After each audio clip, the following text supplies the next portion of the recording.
छात्रा सभी को नमस्कार।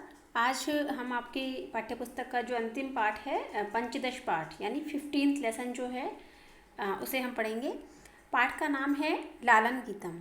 लालन गीतम जो शब्द है, सबसे पहले शीर्षक जो है इसका अर्थ देखते हैं। लालन गीतम का अर्थ होता है जो बच्चों के लिए लालन के समय, उनके लालन पालन के समय प्रेम के साथ, स्नेह के साथ गाया जाने वाला गीत। तो इसके शीर्षक से ही पता चल रहा है कि ये एक कोमल सा, सुकोमल सा गीत है और जिसे एक गांव के सुबह का जो दृश्य होता है वो, और एक जंगल में सुबह का जो दृश्य होता है उसके कुछ दृश्यों को लेकर के इसमें गीत का रूप उसे दिया गया है। तो आइए शुरू करते हैं।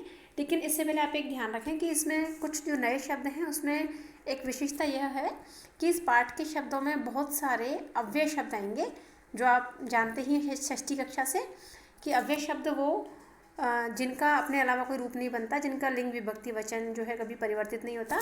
तो ऐसे अव्यय शब्दों को हम ध्यान से देखेंगे। आइए शुरू करते हैं। उदिते सूर्ये धरणी विहसति, पक्षी कूजति कमलम विकसति। उदिते यानी उगने पर, किसके उगने पर? सूर्य यानी सूर्य के, सूर्य के उगने पर। धरणी यानी पृथ्वी जो है, धरणी अर्थात धरती या पृथ्वी। विहसति यानी प्रसन्न हो जाती है। हस्ती का मतलब होता है ना हंसना या खुश होना। तो धरती ऐसा लगता है कि मान लो सूरज उगता है तो बहुत ज़्यादा खुश हो गई हो, प्रसन्न हो गई हो। पक्षी कूजति, जो पक्षी है वो कूजति यानी अपनी आवाज़ करने लगते हैं, गूंजने लगते हैं, शोर करने लगते हैं, बोलने लगते हैं। और कमलम विकसति, जो कमल के फूल हैं वो सूर्य की रोशनी में विकसति यानी खिले जाते हैं। तो गांव के सरोवर में या गांव के आसपास जो दृश्य होता है उसको पहले यहाँ लिया गया है कि जैसे ही सूरज उगता है तो लगता है कि मानो पूरी धरती ही प्रसन्न हो गई हो, पक्षी आवाज़ करने लगते हैं और कमल जो है वो खिल जाते हैं सूर्य के उगते ही। उसके बाद क्या होता है? नदति मंदिरे उच्चैर्ढक्का, सरितः सलिले सेलति नौका। नदति का मतलब होता है बजता है, आवाज़ करता है। मंदिरे यानी मंदिर में, उच्चैर यानी बहुत ज़ोर से, ढक्का का मतलब होता है नगाड़ा। आप सभी जानते हैं ना कि जो आसपास आपके मंदिर वगैरह होते हैं वहाँ सुबह सुबह आरती होती है, जो पूजा वगैरह होती है उसमें नगाड़ा बजाया जाता है। तो मंदिर में उच्चैर यानी ज़ोर से, ढक्का जो नगाड़ा है वो नदति यानी बजता है। यहाँ जो उच्चैर शब्द है ना, ये भी एक अव्यय है। उच्चैर का मतलब होता है ज़ोर से। तो ज़ोर से जो नगाड़ा है वो मंदिर में जो सुबह सुबह नदति यानी बजता है। और क्या होता है? सरितः सलिले सेलति नौका, जो नाव होती है वो क्या करती है? सलिले यानी पानी में, सेलति यानी धीरे धीरे चलने लगती है। यानी रात को जो नाव ठहरी हुई थी, रात को कोई कहीं आ जा नहीं रहा था, अब नाव का काम भी शुरू हो जाता है सुबह होती। तो वो सरोवर का जो पानी है, सरितः यानी सरोवर के, और सलिले यानी पानी में, सेलति यानी धीरे धीरे चलने लगती है, नौका यानी नाव। अब जो है ना डगमगाने लगती है, थोड़ा चलने लगती है, तैयारी करने लगती है जाने की। तो जो नौका है वो सरोवर के पानी में सेलती यानी धीरे धीरे चलती है, डगमगाती है, तैयारी करती है कि उसे अब जाना है और अपना पूरा दिन भर का कार्य शुरू करना है। पुनः देखते हैं कि मंदिर में जोर से नगाड़ा बजता है और सरोवर के पानी में जो नौका है वो धीरे धीरे चलना प्रारंभ कर देती है सुबह के समय। और फिर क्या होता है? वृक्षे वृक्षे नूतन पत्रम, विविधै वर्णै विभाति चित्रम। वृक्षे वृक्ष यानी पेड़ पेड़ पर। पेड़ पेड़ पर का मतलब क्या हुआ? हर पेड़ पर, यानी जितने भी पेड़ होते हैं ना उन पेड़ों पर नूतन पत्रम यानी नूतन यानी नया नया, और पत्रम का मतलब होता है पत्ता। जो पेड़ होते हैं उन पर नए नए पत्ते आ जाते हैं। और विविधै वर्णै, विभिन्न प्रकार के वर्ण यानी रंगों से, विभाति यानी सुंदर लगता है, और चित्रम यानी विचित्र प्रकार से। आप देखते हैं ना जब कोई नया पत्ता आता है तो वो पूरा डार्क हरा नहीं होता है, गहरा हरा नहीं होता है, उसका थोड़ा अलग सा शेड होता है, थोड़ा लाल दिखाई देता है, कुछ अलग शेड लिए वो होता है। तो विविधै वर्ण यानी अनेक प्रकार के रंगों से वो जो पत्ते होते हैं वो विभाति यानी अच्छा लगता है, चित्रम यानी विचित्र प्रकार से। तो पेड़ के ऊपर जो नए पत्ते आते हैं वो विचित्र प्रकार के रंगों से उसकी शोभा को बढ़ाते हैं, सुंदर लगते हैं, ऐसा यहाँ लिखा हुआ है। फिर क्या होता है? धेनु प्रातः यच्छति दुग्धम, शुद्धम स्वच्छम मधुरम स्निग्धम। धेनु का मतलब होता है गाय, प्रातः का मतलब वही सुबह, यच्छति का मतलब देती है, दुग्धम मतलब दूध। देखिए यहाँ पर जो प्रातः है ना उसका जो विसर्ग था उसका यहाँ र बन गया है, य के ऊपर जो चढ़ा हुआ है ना, ये र जो है ये विसर्ग है मूल रूप में, और ये प्रातः के बाद था, और विसर्ग संधि जो हुई है उससे ये जो विसर्ग है वो यहाँ पर बन गया है र। तो धेनु प्रातर यच्छति दुग्धम, अर्थात धेनु प्रातः यच्छति दुग्धम। यच्छति शब्द का मतलब होता है देती है, धेनु यानी गाय, और प्रातः यानी सुबह, दुग्धम मतलब दूध।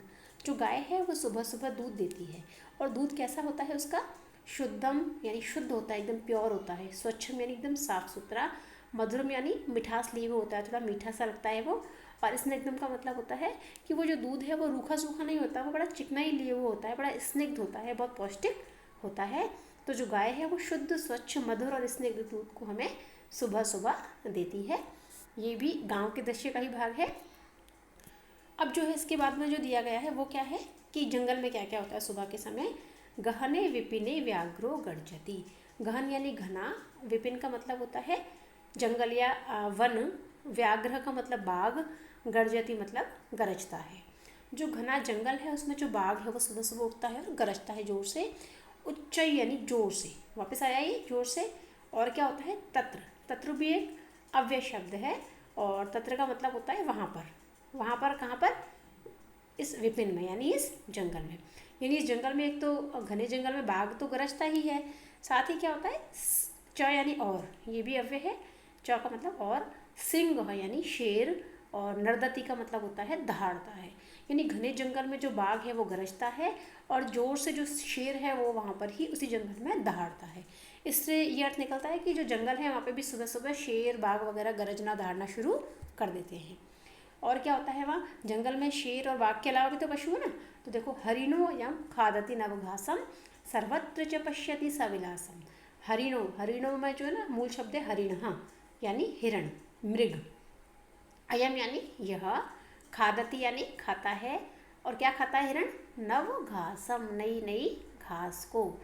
अयम हरिण, ये जो हिरण होता है वो नवघासम नई नई ताज़ा ताज़ा जो घास होती है उसको खादति यानी खाता है। हिरण ताज़ा जो नई आई हुई घास होती है उसको खाता है, और सर्वत्र यानी सभी जगह, च पश्यति और देखता है, सविलासम विलास के साथ, बड़े आनंद के साथ, प्रेम के साथ चारों ओर वो देखता है। जो हिरण है उसकी किसी से शत्रुता नहीं होती है, वो तो सिर्फ एक शाकाहारी जीव है जो घास को खाता है, तो वो बड़े ही प्रेम से चारों ओर आराम से देखता है। तो ये जो हिरण है वो नई नई घास को खाता है, और सभी जगह बड़े प्रेम और विलास के साथ में चारों ओर देखता है। यहाँ जो सर्वत्र शब्द आया है ना, ये भी एक अव्यय है, और इसका मतलब भी होता है सर्वत्र यानी सभी जगह पर, चारों ओर, हर जगह। उष्ट्रः तुंगः मंदम गच्छति पृष्ठे प्रचुरम भारम निवहति। जो उष्ट्रः, उष्ट्रः का मतलब होता है ऊँट, तुंगः का मतलब होता है ऊंचा, मंदम का मतलब होता है धीरे, और गच्छति का मतलब होता है जाता है, चलता है।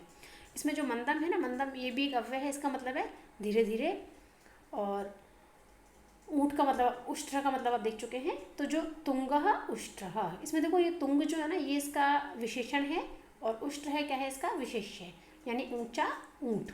ऊंचा ऊँट जो है वो मंदम गच्छति धीरे धीरे चलता है, और पृष्ठ यानी अपनी पीठ पर, प्रचुरम यानी बहुत सारे, खूब सारे, भारम यानी वजन को, भार को, निवहति यानी वहन करता है या लेकर जाता है, कि जो ऊंचा ऊँट है वो धीरे धीरे चलता है और वो अपनी पीठ पर खूब सारे भार को लेकर के चलता है, जाता है। घोटक राजः क्षिप्रम धावति धावन समये किमपि न खादति। और जो घोटक राज है, जो घोड़ा है, घोटक राज यानी घोड़ा, क्षिप्रम यानी जल्दी जल्दी, तेज तेज, धावती यानी दौड़ता है। जो ऊँट था वो तो चलता था, जबकि घोड़ा क्या करता है, क्षिप्रम यानी बड़ी तेजी से दौड़ता है, धावती यानी दौड़ता है। और उसकी विशेषता होती है कि धावन समये दौड़ने के समय, किमपि यानी कुछ भी, न यानी नहीं, खादति यानी खाता है। जो घोड़ा होता है वो तेज तेज दौड़ता है, और दौड़ने के समय वो किमपि ना खादति, किमपि यानी कुछ भी, किम का मतलब होता है कुछ क्या, और अपि का मतलब होता है भी, यानी वो कुछ भी नहीं खाता है। जो घोड़ा है वो तेज तेज दौड़ता है और दौड़ते समय कुछ भी नहीं खाता है। यहाँ जो क्षिप्रम है ये भी क्या है, एक अव्यय है, और अपि जो है ये भी अव्यय है, कि क्षिप्रम का मतलब होता है तेज तेज, अपि का मतलब होता है भी। तो काफ़ी अव्यय हम यहाँ देख चुके हैं। और ये अंतिम भाग आ गया है इसका, पश्यत यानी देखो, भल्लुकम इमम, यह देखो दो शब्द हैं, भल्लुकम प्लस इमम। भल्लुकम का मतलब होता है भालू को, और इमम का मतलब होता है इस, यानी इस भालू को पश्यत यानी देखो, इस भालू को पश्यत, इमम भल्लुकम पश्यत, इस भालू को देखो। कैसा है ये? करालम यानी भयानक है, भयंकर है, कि इस भालू को देखो ये बड़ा ही भयंकर है। और नृत्यति थ थ थई, वो जोर से थ थ थ करके करे, नृत्यति यानी नाचता है। कुरु करतालम, इसे देख करके क्या करो? करताल करो, तालियां बजाओ, कि ये भालू जो है भयानक, इसको देखो, और ये थ थ थ करके नाच रहा है, इसको देख करके करताल करो यानी कि तालियां बजाओ। तो ये एक लालन गीत जो है, जो बच्चों की दृष्टि में रख करके गाया गया है, ये यहाँ पर पूर्ण होता है।